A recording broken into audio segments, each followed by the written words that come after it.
This is TWiT.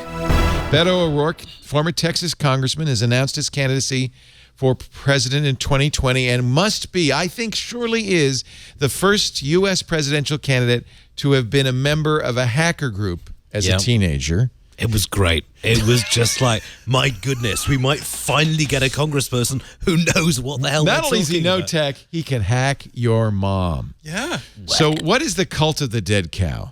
Oh, well. They've been around a long time. I know. I've known not that. just any hacker group. Cult of the Dead Cult of the Dead Cow They were up there. This is a high level.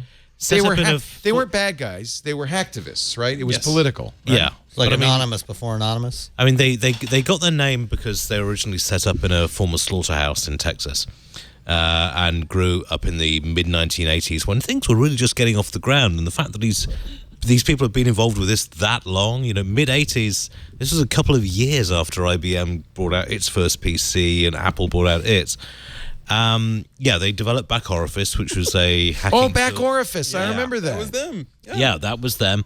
Although apparently Beto was not responsible in any way, shape, or form for that. But Did he come up with a name? Because that's one of the best hacking tools. it is one of the better hacking names. And trust me, for journalists at the time, I wasn't in the trade then, but when that came out, it was just like, dun dun dun, wagons roll. I remember talking about it on Screensavers. Are you kidding? Yeah. Yeah. Apparently his handle was Psychedelic Warlord. Yes. Good handle.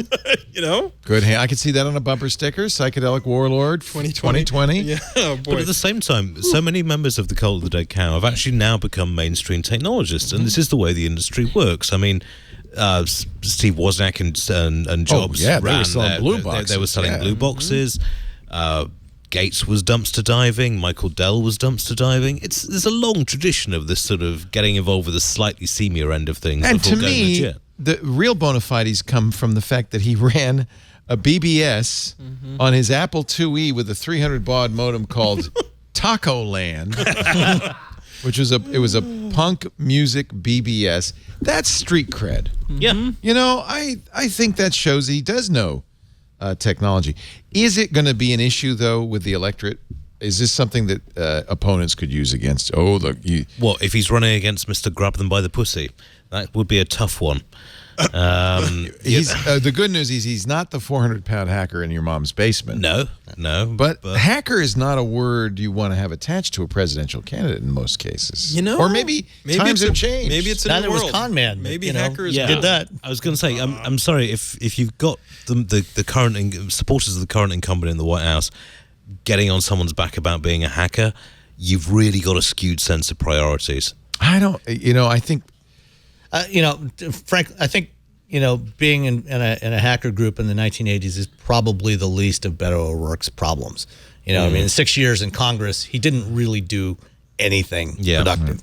So, I think anybody that's, going to make a case against Beto O'Rourke, there's a lot of other things that they could bring up that are far more relevant than his involvement in the Cult of the Dead Cow. But it is a headline grabber.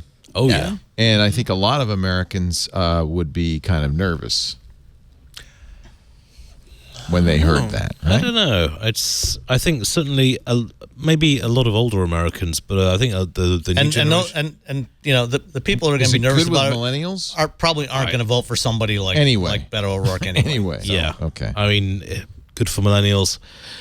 Beto says, and his old friends say, his stint as a fledgling hacker fed into his subsequent work in El Paso as a software entrepreneur, an alternative press publisher. Then he ran for city council and Congress. California's own governor, Jerry Brown, had sort of similar beginnings. Was he a hacker? Well, he wasn't a hacker. No, he wasn't a hacker, but he got Was involved he in Fairlight? What is he that? got involved in a lot of the old publishing stuff. He was a and the rest member of of it. Woo Woo, I believe. No, I'm just kidding. Yeah, no, of course. And that's what's going to happen, of course, as generations change. I mean, it used to be the kiss of death to say you'd inhaled. Yeah. Not anymore. I don't think that's... So it's interesting. I think, to have tech savvy is probably a plus. More important than for a lot of folks. And, it's interesting that I think that's definitely tech savvy to have been in the Cult of the Dead Cow. And, if somebody were to make it an issue, all you've got to do is create an ad, describing what you just talked about, with, Jobs and Wozniak and, and Michael Dell and all these other guys, you know, Yeah. and what they accomplished, you know, and starting off as hackers, you know, and Out of the look at- garage and into the White House. Yeah. The Beto Ooh, O'Rourke I like story. that. I mean, that Yeah. I think.